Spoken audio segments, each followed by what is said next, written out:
तो चलिए बिना देर ना करते हुए वीडियो को स्टार्ट कर लेते हैं। एंड आज मैं आपको बताऊंगी कि हमारा जो आज का वीडियो है वो किस टॉपिक पे होने वाला है।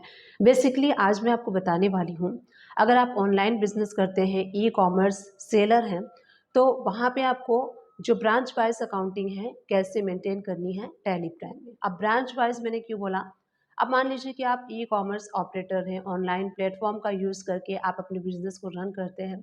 ऑनलाइन प्लेटफॉर्म का कुछ मैं आपको यहाँ पे एग्जांपल देती हूँ, जैसे कि अगर आप अमेज़न, फ्लिपकार्ट, स्नैपडील, मीशो, नायका, ये सारे ऑनलाइन प्लेटफॉर्म हैं जहाँ पे कि आप अपने प्रोडक्ट को लिस्ट करते हैं एंड वहाँ पे आप सेल करते हैं। तो सेल करते हैं तो मान लीजिए कि आपका जो आपने ऑल ओवर इंडिया में कुछ कुछ स्टेट हैं जहाँ पे कि आपने जीएसटी लिया हुआ है, और आपका मेन जो हेड ऑफिस है, जो ब्रांच है, मेन हेड ऑफिस जो है वो दिल्ली में है, और आपके जो ब्रांचेस हैं, आपने हरियाणा का भी जीएसटी नंबर लिया हुआ है, पंजाब का भी जीएसटी नंबर लिया हुआ है, गुजरात का भी, महाराष्ट्र का भी, इस तरीके से अलग अलग स्टेट में भी आपने जीएसटी नंबर लिया हुआ है। एंड आप ऑनलाइन अपने प्रोडक्ट को सेल करते हैं ऑनलाइन प्लेटफॉर्म का यूज़ करके। तो ये जो ऑनलाइन प्लेटफॉर्म कंपनियां हैं, ई कॉमर्स की जो कंपनियां हैं, जैसे कि मान लीजिए let's take an example Amazon. Amazon company क्या करती है, हर ऑनलाइन कंपनी क्या करती है कि आपका जो प्रोडक्ट है वो अपने प्लेटफॉर्म पे सेल करते हैं, और मंथ के एंड में वो एक आपको समरी बना के देते हैं जहाँ पे कि वो डिटेल्स देते हैं कि आपका B2C इतना सप्लाई हुआ है, B2B इतना सप्लाई हुआ है। अगर आपका सिंगल स्टेट, यानी कि मान लीजिए आप दिल्ली में रहते हैं, दिल्ली में आपने रजिस्ट्रेशन लिया हुआ है, जीएसटी नंबर, और दिल्ली में ही सिर्फ बिजनेस करते हैं, तो वहाँ पे दिल्ली में कितना आपका सेल हुआ है तो वो स्टेट वाइज आपका आता है कि दिल्ली में इतना सेल हुआ है, गुजरात में इतना सेल हुआ है, पंजाब में इतना सेल हुआ है। अगर आप अदर अदर स्टेट का आपके पास जीएसटी नंबर है तो वहाँ पे आपको ब्रांच वाइज अकाउंटिंग मेंटेन करना होता है टैली प्राइम में। एंड वहाँ पे एक प्रॉब्लम आपके पास आ सकती है कि कैसे आप उसको मेंटेन करेंगे, क्योंकि आपका जो पेमेंट है वो, मान लीजिए कि आपने अमेज़न में अपना जो बैंक अपडेट करवाया हुआ है, हेड ऑफिस का करवाया हुआ है, दिल्ली जो हेड ऑफिस है, आपने दिल्ली का जो बैंक होगा आपका, लेट्स टेकन कि एसबीआई में आपका करेंट अकाउंट है, तो एसबीआई का आपने करेंट बैंक अकाउंट अपडेट करवाया है अमेज़न के पास।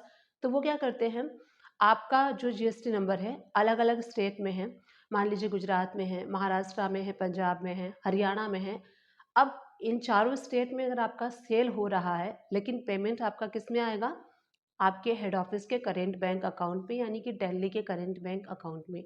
अब आप कैसे अकाउंटिंग को मेंटेन करेंगे, क्योंकि आपने दिल्ली में जो कंपनी है वो अलग अलग कंपनी क्रिएट किया होगा, दिल्ली नाम से जो कि आपका हेड ऑफिस है, और पंजाब नाम से, हरियाणा नाम से, गुजरात नाम से, महाराष्ट्र नाम से। तो वहाँ पे आप कैसे इन सारे अकाउंटिंग को मेंटेन करेंगे, ये मैं आपको आज के इस वीडियो में बताने वाली हूँ। वीडियो को स्टार्ट करने से पहले एंड आगे बढ़ने से पहले एक छोटी सी रिक्वेस्ट है मेरी आप सभी लोगों से, अगर आप फर्स्ट टाइम मेरे चैनल पे आए हैं एंड न्यू व्यूअर हैं तो मेक श्योर मेरे चैनल को लाइक शेयर सब्सक्राइब कर लीजिए। और एक और चैनल है मेरा इंग्लिश लैंग्वेज में, जहाँ पे कि मैं अकाउंटिंग का वर्क इंग्लिश लैंग्वेज में सिखाती हूँ, तो प्लीज़ उस चैनल को भी सपोर्ट कीजिए। और उस चैनल को भी सपोर्ट की ज़रूरत है, क्योंकि अभी वो अभी अपने इनिशियल फेज में है, तो उस चैनल को काफ़ी सपोर्ट की ज़रूरत है, तो प्लीज़ उस चैनल को सपोर्ट कीजिए। तो चलिए आज का ये जो वीडियो है, जिसमें कि मैं आपको बताने वाली हूँ कि ई कॉमर्स अगर आप ऑनलाइन बिजनेस करते हैं तो वहाँ पे आप ब्रांच वाइज अकाउंटिंग को कैसे मेंटेन करेंगे।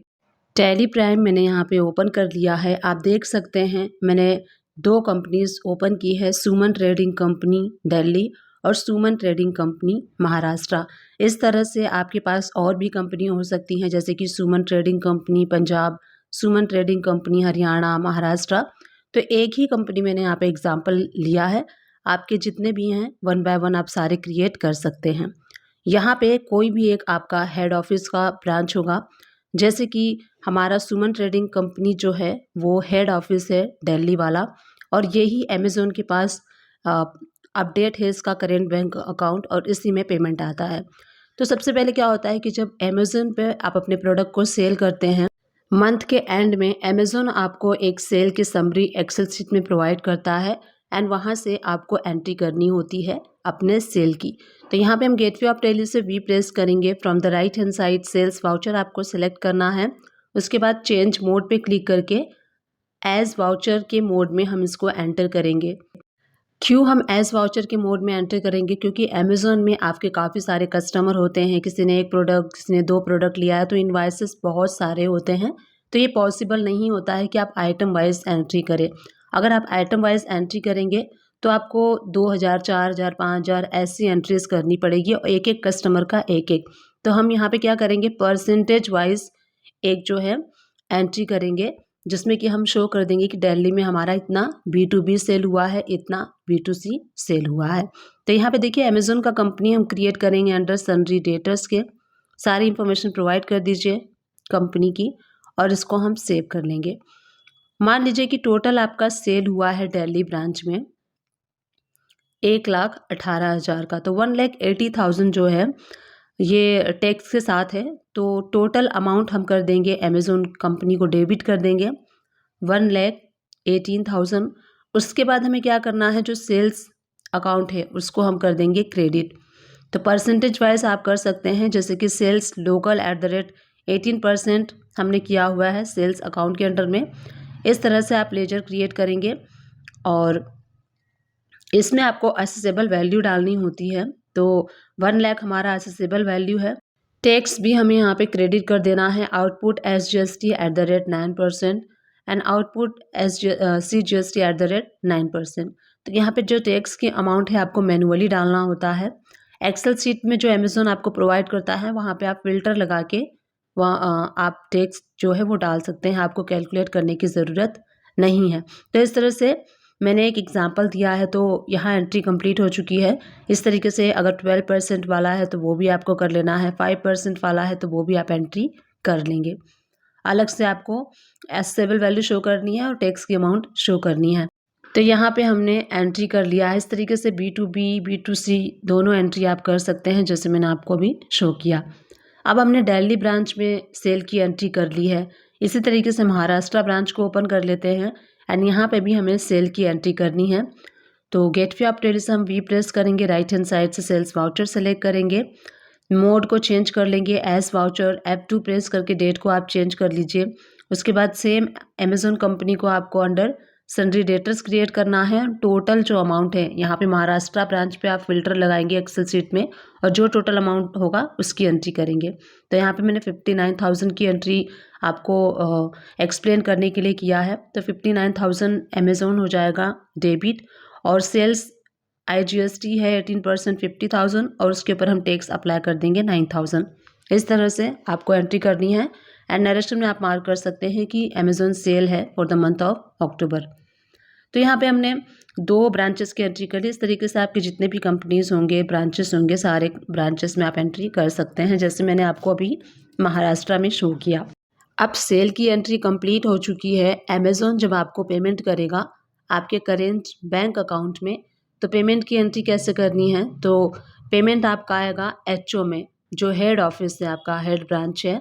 तो यहाँ पे हमारा जो सुमन ट्रेडिंग कंपनी है वो हमारा हेड ऑफिस है।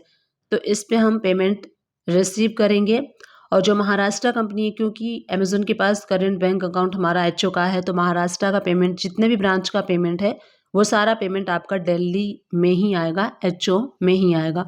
तो सारी प्रोसीजर मैं आपको शो करती हूँ। रिसिप्ट वाला वाउचर सेलेक्ट कर लेंगे, अमेज़न कंपनी हो जाएगी क्रेडिट और यहाँ पे अमेज़न कंपनी आप देख सकते हैं 1,18,000 डेबिट में शो हो रहा है, प्लस जो महाराष्ट्र का बैलेंस था 59,000, तो टोटल अमाउंट आएगा 1,77,000 हमारे HO में। और उसके बाद